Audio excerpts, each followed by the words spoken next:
Madam నమస్తే, మీ పేరండి? నమస్తే sir, Aparna sir. Hosur village sir, మాది పత్తికొండ మండలం. ఎక్కడండి జాబ్ ఎక్కడ వచ్చింది మీకు? ములగవల్లి కొట్టాల సార్, ఆలూరు మండలం. ఎప్పటి నుంచి ప్రిపేర్ అవుతున్నారు మెగా డిఎస్సికి? 2018 నుంచి ప్రిపేర్ అవుతున్నా సార్. 2018లో రాసా, అప్పుడు రాలేదు. అప్పటి నుంచి టెట్లు పడుతున్నాయి, అప్పుడు టెట్లు రాస్తూనే ఉన్నాను. ఇప్పుడు 2025లో డిఎస్సి మెగా డిఎస్సిలో జాబ్ వచ్చింది సార్. అంటే ఫ్యామిలీ అండి మీకు? పెళ్ళైంది సార్. జాబ్ రాకముందే పెళ్ళైంది సార్. అప్పటి నుంచి ఫ్యామిలీని సాక్రిఫైస్ చేసి నేను డిఎస్సికి ప్రిపేర్ అవుతున్నా సార్. కష్టపడింది కాబట్టే నాకు జాబ్ వచ్చింది సార్.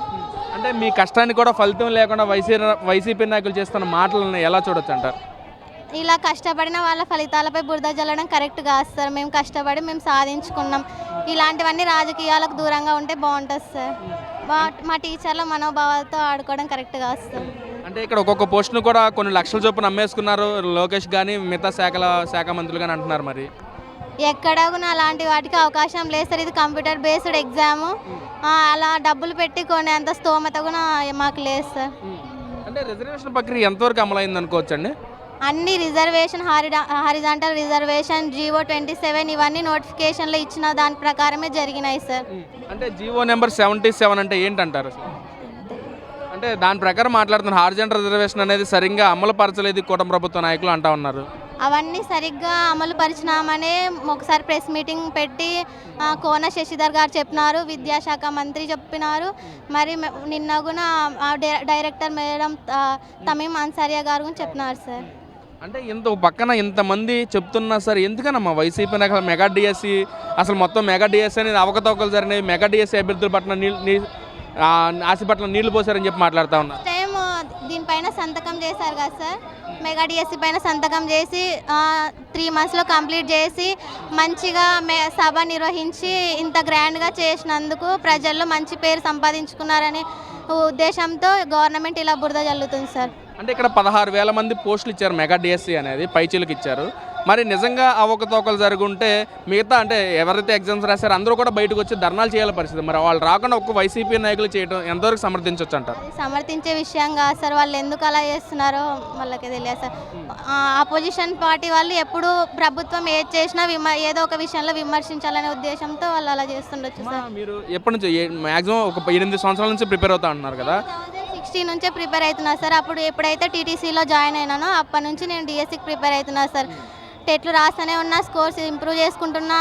ఇన్ని టెట్లు జరిపినారు, అవన్నీ ఆన్లైన్ బేసే, అవన్నీ కాపీ జరగండి. ఇది ఒక్క డిఎస్సి ఎట్లా కాపీ జరుగుతున్నారు అనేది అర్థం కావట్లేదు సార్ మాకు. అంటే మీరు 8 సంవత్సరాల పైచీలకే ప్రిపేర్ అవుతా ఉన్నారు. మరి గత ప్రభుత్వ జగన్మోహన్ హయాంలో ఎలాంటి ఇబ్బందులు మీరు ఫేస్ చేశారు? ఒక్క డిఎస్సి కూడా వదలలేదు సార్. మేము ఆ డిఎస్సి కోసం ఎంతో వెయిట్ చేసినాం.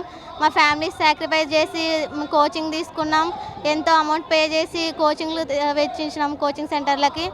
డిఎస్సి నోటిఫికేషన్ అయితే ఇవ్వలేదు సార్ గత ప్రభుత్వంలో. ఈ ప్రభుత్వంలో వచ్చింది, సాధించుకున్నాం. బట్ ఇప్పుడు మానసికంగా మమ్మల్ని భయాందోళనకు గురి చేస్తున్నారు సార్. మేము అంత కష్టపడి మేము సాధించుకున్నప్పటికీ కూడా భయాందోళనకు గురి చేస్తున్నట్లు అవుతుంది సార్. అంటే మీ కష్టానికి కూడా ఫలితం లేకుండా ఈ విధంగా వ్యాఖ్యలు చేయడం ఎలా చూడొచ్చు అంటారు? ఎలా సార్, మా కష్టాన్ని కూడా ఇలా వ్యాఖ్యానించడం మమ్మల్ని మానసికంగా భయాందోళనకు గురి చేసినట్లే అవుతుంది కదా సార్.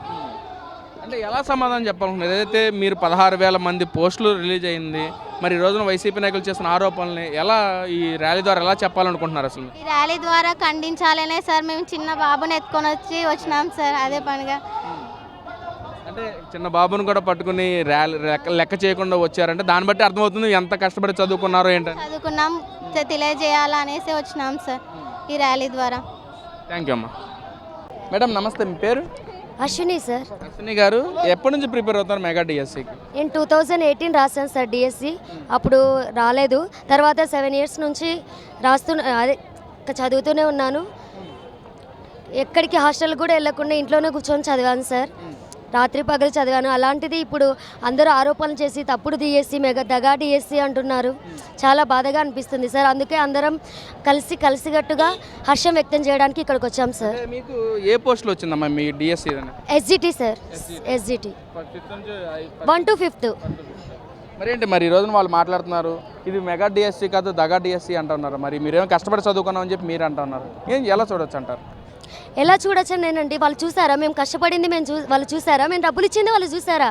మా కష్టం మాకు తెలుసు, కాబట్టి మేము మెగా డిఎస్సి అని అంటున్నాం కదా.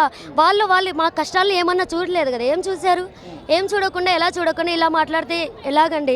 అందుకని మేము అందరం ఒక్కటిగా భావించి హర్షం వ్యక్తం చేయడానికి ఇక్కడికి వచ్చామండి. ఈ రోజున మెగా డిఎస్సి అంతా దగా జరిగింది, నిరుద్యోగ మొత్తం ఆశలు పోసారు కూటమి ప్రభుత్వం, అదే నీళ్లు పోసారు కూటమి ప్రభుత్వం వాళ్ళు అని సిబిఐ ఎంక్వైరీ కవర్ కావాలని చెప్పి మాట్లాడుతున్నారు. మరి సిబిఐ ఎంక్వైరీ వాళ్ళే చెప్పారు కదండి, సిబిఐ ఎంక్వైరీకి ఈ కేసుకి ఎలాంటి సంబంధం ఉండదు, కోర్టు కూడా కొట్టేసింది కేసుని.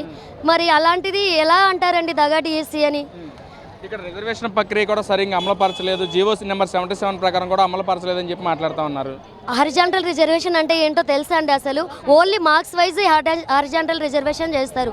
వర్టికల్ రిజర్వేషన్ అంటే ఉమెన్స్కి ఎక్కువ ఇస్తారు, కానీ అట్లా చేయలేదు ఈసారి. అందరికీ సమానంగా అవకాశాలు ఇచ్చారు. అలాంటి ప్రభుత్వం అండి తెలుగుదేశం ప్రభుత్వం. అంటే మీరు ఎప్పటి నుంచి 2018 నుంచా? అవునండి, 2018. నాది 2017లో టీటీసీ కంప్లీట్ అయిపోయింది. 2018 రాశాను, కానీ అప్పుడు రాలేదండి. అంటే ఒక పక్కన ఫ్యామిలీ మొత్తం కూడా సాక్రిఫైస్ చేసి దీనికి డిఎస్సి మీద ప్రిపేర్ అయ్యారు. అవునండి, చూసామండి. 2021 వరకు చూసాం, ఇస్తాడని మా నాన్న పెళ్లి చేయకుండా చూశాడు.